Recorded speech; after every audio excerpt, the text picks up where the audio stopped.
Hola a todas y a todos, mi nombre es Gloria, soy doctoranda en estudios filológicos y nuestra presentación se titula Entre tradición y modernidad, perspectivas religiosa y social del hijab en Tahrir al-Mara de Qasim Amin. Bien, el velo se ha convertido en un distintivo visible de las mujeres musulmanas, convirtiendo sus cuerpos en un terreno de debate y tensión. Y desde diversas perspectivas se cuestiona su significado y su función, planteando interrogantes sobre si actúa como un instrumento de liberación o de restricción para las mujeres. Un debate que sigue presente hasta nuestros días. Entre todas las voces que abordan esta temática, destaca el ensayo Tahrir al-Mará, La liberación de la mujer, de Qasim Amin, el cual será el foco central de nuestra exposición.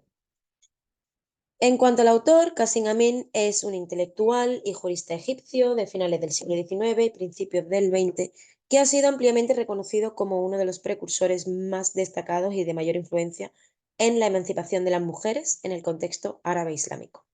E incluso ha sido considerado como primer feminista del mundo árabe, principalmente gracias a sus dos ensayos emblemáticos sobre la cuestión de las mujeres, Tahrir al-Mará, la liberación de la mujer, y Al-Maratul Yadida, la nueva mujer.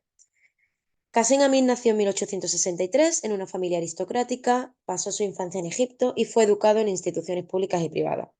Completó también parte de sus estudios en Francia, lo cual favoreció que tuviese influencia de grandes referentes e intelectuales sociales y científicos de Europa y Estados Unidos, como Darwin, Spencer, Taylor Mill o Stuart Mill, entre otras personas. Cuando regresó a Egipto, se involucró en la política y ocupó también varios cargos gubernamentales y judiciales, mientras publicaba obras y artículos que han sido considerados que desafiaban las normas sociales y políticas de la época.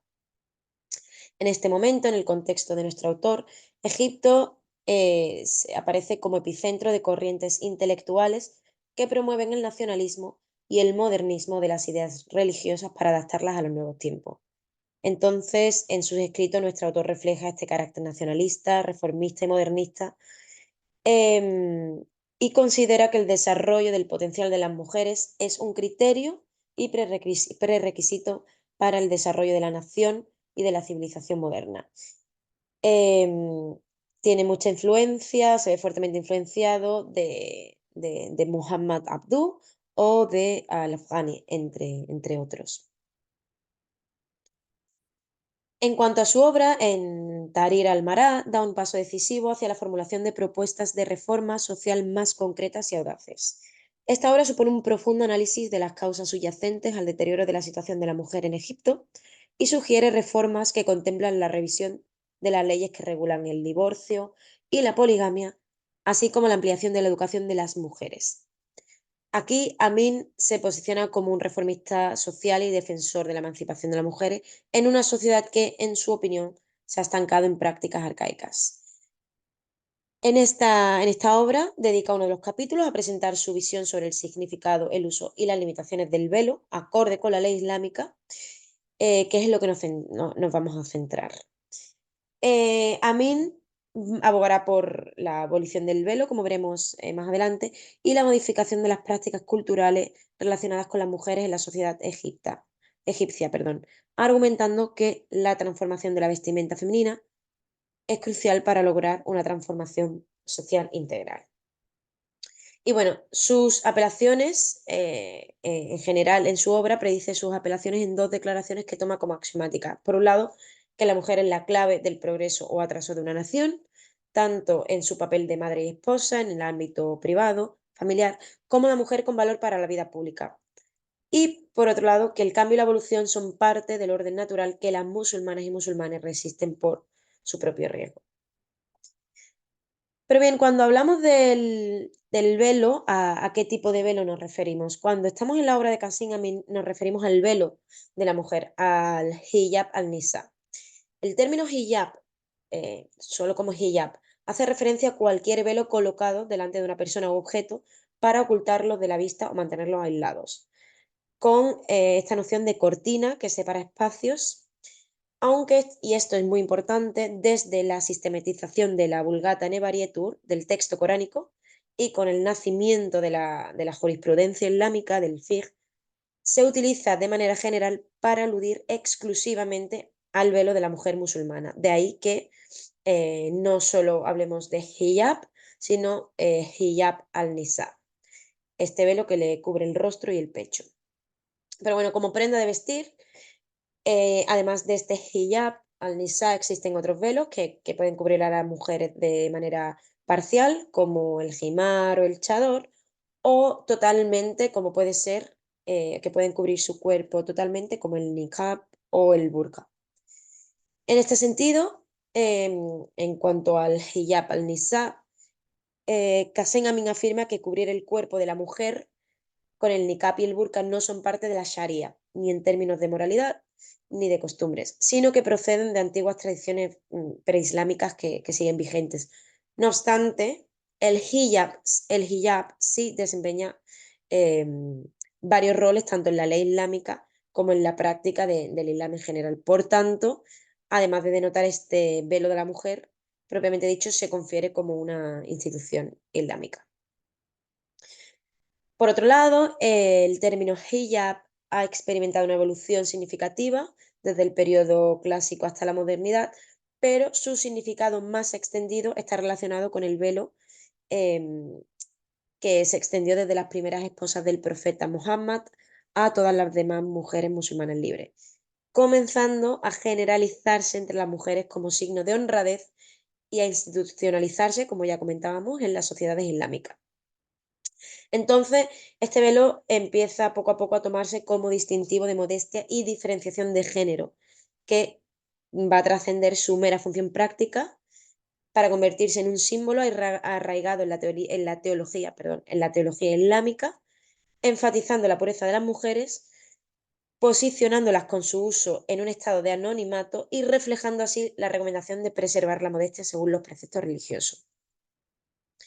En cuanto a la doctrina islámica de la modestia femenina, hablamos de conceptos que además Qasim Amin también menciona en su obra, como pueden ser aura, fitna y zina, que informan un código de modestia que interpreta los pasajes del Corán limitando la visibilidad de las mujeres.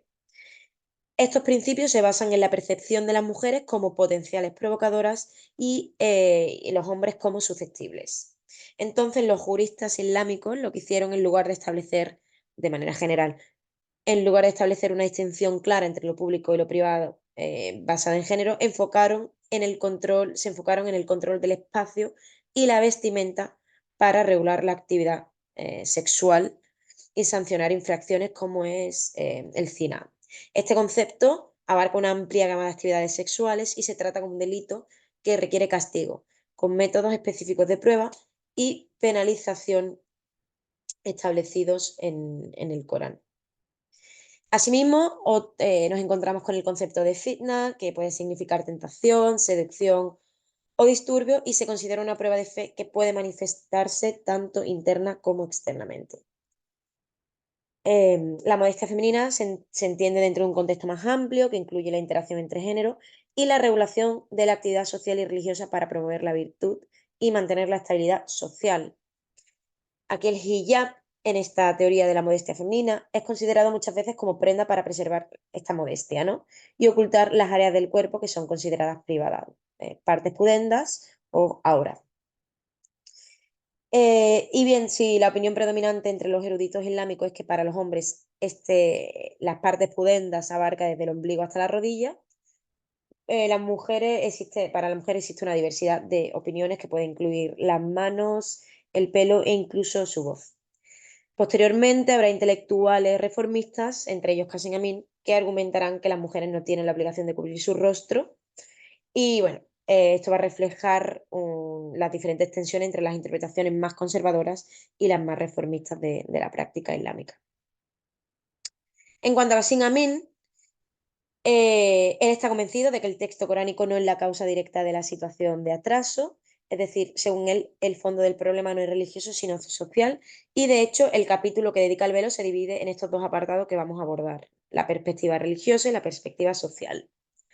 Su obra Tahrir al-Mara en cuanto al velo, en su obra Tahrir al-Mara, en cuanto al velo, postula que esta costumbre constituye un préstamo preislámico y argumenta que en los principios del Islam mientras se restablecía el orden social, esta práctica era en cierta medida necesaria, aunque al igual que la poligamia y el repudio está destinada a aparecer.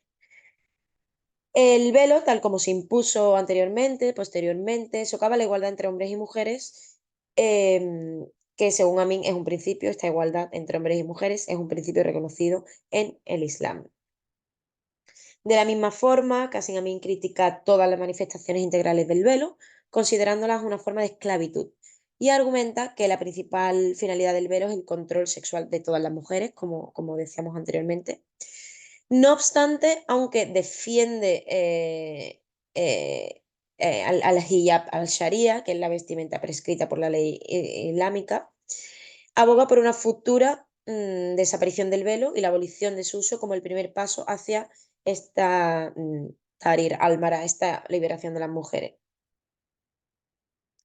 Bien, en cuanto a la perspectiva religiosa, Amin entra en una discusión detallada de los textos del Corán, los hadices, para demostrar que el Islam no requiere una observancia tan estricta de la modestia femenina, hasta el punto de que este oculta hasta el punto de que esté oculta y aislada de la vida pública por completo. De hecho, dice para justificar ese análisis que si hubiera pasajes específicos de la ley islámica sobre el uso del velo como tal, no hubiese tenido que investigar este tema. Asimismo, como comentábamos, considera esencial no velar las caras de las mujeres, siguiendo siempre y en todo momento la ley islámica, ¿no? Él recomienda su uso aplicado de conformidad con la ley canónica islámica, con la Sharia. Por otro lado, también habla aquí del uso estricto del velo, que no queda recogido en la Sharia y que ha sido producto de tradiciones privando a las mujeres de esas ventajas intelectuales y morales que son connaturales a cualquier ser humano. En lo que se refiere a la perspectiva social, habla de situaciones del día a día, de cómo el velo no ha evitado que se lleven a cabo comportamientos inmorales, ni que haya corrupción, y contempla el velo como una de las cuestiones más influyentes en los asuntos del país, con el foco puesto en este progreso de la nación. Por eso dice que el velo, tal como lo conocemos, es un gran obstáculo para el progreso de una mujer, como para el progreso de un país, eh, sin dejar de lado pues esta visión, este carácter nacionalista. Aquí, como decíamos al principio, aparece la importancia de la mujer para el progreso de la nación, ¿no? Y Qasim Amin considera que la mujer no puede controlar su vida si está velada. Por tanto, es decir, la mujer no puede ser plena a menos que disfrute de la libertad que le otorga la ley y su carácter innato, la Sharia. En cuanto a la importancia de no excluir y recluir a las mujeres ni separarlas de los hombres, también dice que el velo encierra a una mujer dentro de un círculo donde no puede ver ni oír nada, la aísla completamente del mundo. Y bueno, pues la falta de educación y no la falta del velo es lo que lleva a las mujeres a causar actos inmorales, ¿no? Esta ignorancia que puede lanzarla a mezclarse con mujeres cuya condición ignora su situación moral, esta ignorancia, esta falta de educación. Entonces, bueno, antes quería incluir este apartado, cuerpos terrestres, cuerpos celestes, con una aportación de Qasim Amin, que sí que dice que antes de concluir este debate, debo advertir al lector que con la condición actual de la mujer no puedo recomendar la eliminación total e inmediata del velo, pues podría conducir a un aumento del comportamiento que consideramos corrupto. Sin embargo, lo que recomiendo es la preparación de nuestras hijas para este cambio, comenzando desde su infancia. En definitiva, los exégetas establecieron el velo por una serie de motivos, ¿no? Pensando que así no pecarían ni las mujeres ni los hombres. Pero Qasim Amin piensa que están equivocados y que el velo no es lo que evita tal cosa, sino que lo que evita el pecado, la tentación, es esta educación. Por eso propone una reforma educativa. Y bueno, sí que la batalla de Amin para demostrar que el Islam no requería el velo facial ha sido ganada, pero los em, conceptos y percepciones de hombres y mujeres que están implícitos en el código de la modestia siguen siendo los mismos, ¿no? La castidad es una cualidad espiritual interior y no es el resultado de una prenda que ocupa el cuerpo. Ya como consideraciones finales para reflexionar, el código del honor, el pudor y la modestia siguen presentes con respecto de las mujeres en nombre de la protección de la moral pública de manera constante y no se debate como se debate el velo, porque es algo, el velo al fin y al cabo es algo tangible y físico. Y el velo así aparece como divisor social, ¿no? Como prenda que se convierte en un elemento que llega a dividir la sociedad con el cuerpo de la mujer en el centro. Por ello, Cassim Amin, es por ello por lo que la obra de Cassim Amin es importante para reflexionar sobre el velo, conocer su discurso, aunque también es importante conocer y escuchar las voces de las mujeres y sus propias experiencias. Y ya para concluir del todo, una cita de Fátima Mernissi que dice que a diferencia del hombre musulmán que establece su dominación por medio del uso del espacio, el occidental manipula el tiempo y la luz. Esto último afirma que una mujer es bella solo cuando aparenta tener 14 años. Es decir, el debate en torno al velo, que tiene los cuerpos de las mujeres en el centro, no es más que un ejercicio de violencia simbólica contra las mujeres del mismo modo que son las tallas de ropa en Occidente o otras costumbres en otras culturas. Es decir, se ejerce el poder que repercute de manera directa sobre el cuerpo de las personas, en concreto de las mujeres, sin constricciones físicas aparentes. Y con esto terminamos nuestra presentación. Muchas gracias a todas y a todos.